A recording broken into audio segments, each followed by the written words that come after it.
What is going on, guys? Money Webby here, back again on Monday. Got a nice 6-game slate here tonight. I got it broken down for you with 6 of my favorite plays on the slate. My money 6. So before we get going, if you could drop a like in the video, it really helps me out. That'd be greatly appreciated. Let's try to get over 100 likes in this video.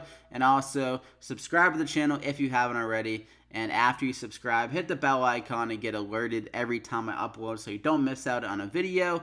And yeah, so let's hop right into the plays. First guy up, I'm going to go with Paul George. I've literally recommended this guy the last 2 games, so this will be a 3rd game in a row. But I'm feeling him tonight. It's a good matchup for him. Just that Russell Westbrook has really struggled against this Utah team 2 out of the 3 games against him. He's only scored I think 12 points in 2 out of 3 games. So definitely not his forte in this matchup. I think Paul George could step up here against the Wings of Utah, and we know he has that great upside. Really had a terrible kind of the string of luck last game with the refs kept on calling fouls on him that might not have been fouls. He wasn't very happy about it.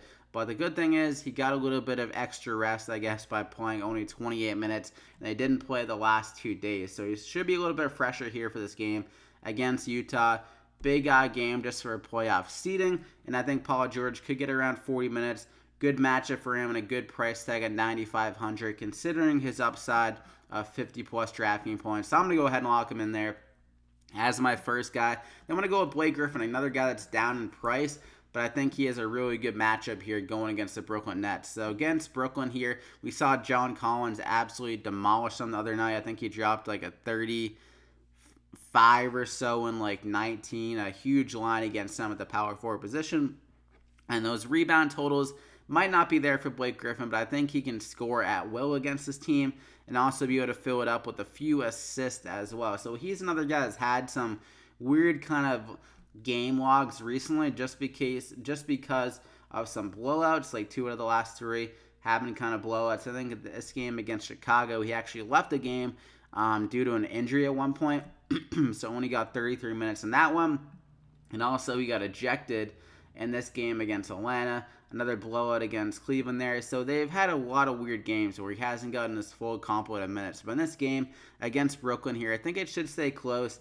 And I think Blake Griffin could get closer to around 40 minutes in this game. So at 8,300, really good price tag just for a guy that's had some tough luck. I think he'll bounce back here, though, in a really good matchup against Brooklyn. I mean, their power forward, Karooks, isn't really a true power forward. He's a really lanky, small forward, I would say. I think Blake Griffin can use his muscle against him in the post and stuff like that and score very well. So I'm going to go ahead and lock him in there as my second guy. Then I'm going to go with De'Aaron Fox, a prime matchup for him at 7,300 here, going against a Wizards team that plays at a very fast pace. The Kings can match that pace, meaning that De'Aaron Fox can show off his speed and absolutely toast Thomas Satoransky in this game. He's more of just kind of a guy that plays bigger than normal point guards, but he really doesn't have much speed or athleticism. So De'Aaron Fox, I think this is a perfect matchup for him just to blow by him with some nice drives,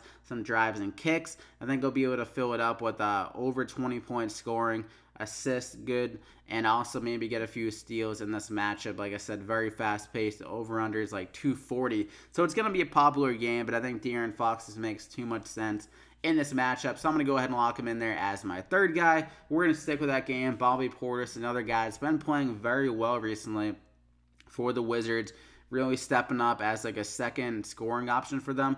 3 out of the last 4 games, he's got over 40 DraftKings points. And this is another good matchup going against Sacramento. Like I mentioned, fast-paced, high-scoring possibility in this game. And also the Kings have allowed most of their DraftKings points to centers. And Bobby Portis, he's really kind of taken advantage of the mismatches for him because he isn't really a true center, I would say.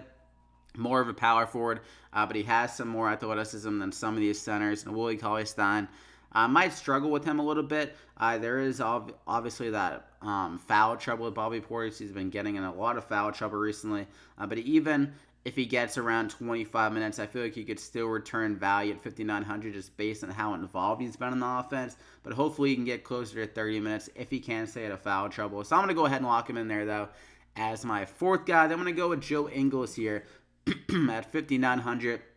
Another guy that gets a benefit of injury here due to Ricky Rubio being out. So with Ricky Rubio out, Ingles, his assist rate has gone up. If you look at his last 5 games or so, 7 assists, 10 assists, 11 assists, 8 and 10. So really good numbers there. He's been playing a good amount of minutes recently. And also, this is a good matchup for him, I would say, against OKC, because I could see Donovan Mitchell struggling as like the starting point guard if he gets matched up with Westbrook, or if they put Paul George in him. Either or, I feel like he could struggle with those matchups, meaning that Joe Ingles is a guy that could have to step up with Donovan Mitchell struggling. And also Ingles, he's been playing a lot better at home this year. 3-point percentage up a little bit, and averaging almost nearly 3 more DraftKings points than average. So without Ricky Rubio, I think he'll be able to fill it up again here. And at 5,900, solid price tag, considering that I think he has almost like around a floor of 30 DraftKings points. I think he can get closer to 40 DraftKings points in this game. So I'm going to go ahead and lock him in there as my 5th guy. Then I'm going to go with Miles Bridges here at 3,300 as my final guy. Obviously, with the injuries with the Hornets, Frank Kaminsky is another guy you can take a look at 4,400. But I feel like Bridges has an easier kind of chance of returning value at 3,300. Obviously, you save a little bit of more money.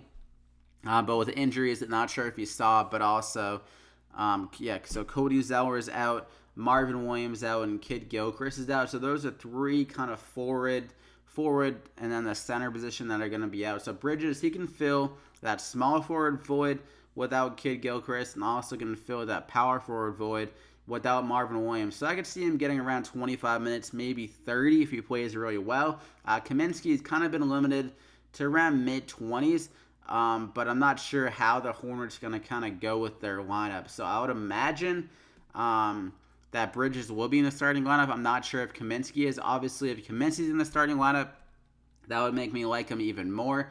But at 3,300, I think you can definitely look at, honestly, both these guys. So Bridges, I think he can get like upwards of 20 DraftKings points just because he is a solid offensive weapon.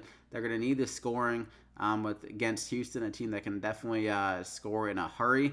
And Bridges, even if this game like gets out of hand, he could get some extra minutes just with the blood to try to get Bridges so just some more experience on the court. So at 3,300 here, good value for a guy that has shown some good upside when he's been given the opportunities. He's been really up and down. So maybe more of a GPP play, but with the price tag, I mean, there isn't much risk with him, I would say, just because he's going to see probably solid minutes with all those injuries. So I'm going to go ahead and lock him in there, though, as my 6th guy. And like I said, Kaminsky, if you want to look his way as well, that leaves you at 5,400 with a guard if you want to stack up Bridges and Kaminsky and hope that one of those guys just returns a ton of value and maybe absorbs kind of the blow of the other guy if he doesn't do that well. But yeah, that is it for the plays. Hope you guys enjoyed it. Slap a like if you did. Like I said, over 100 likes would be amazing. Thank you. Subscribe to the channel if you haven't. And follow me on Twitter at MoneyWebby for any updates in the plays with any injury news or anything like that. If anything kind of pops up during the day. Definitely an injury, if we do get word on it, is Jason Tatum at 5,900. But they said he's a game-time decision. And that game, unluckily, is at 10:30 p.m. start. So I'm not sure if we'll get word before 9 p.m. to even like pivot from anyone. But obviously Gordon Hayward would be a guy that steps up at 4,600 if Tatum is out. He'd probably honestly draw the start in that scenario, or maybe Jaylen Brown draws the start at 4,500. I'm not sure how they'll go with that, but that is it for the plays. Good luck here on the slate. Hope you win some money, and we'll see you back here again next time.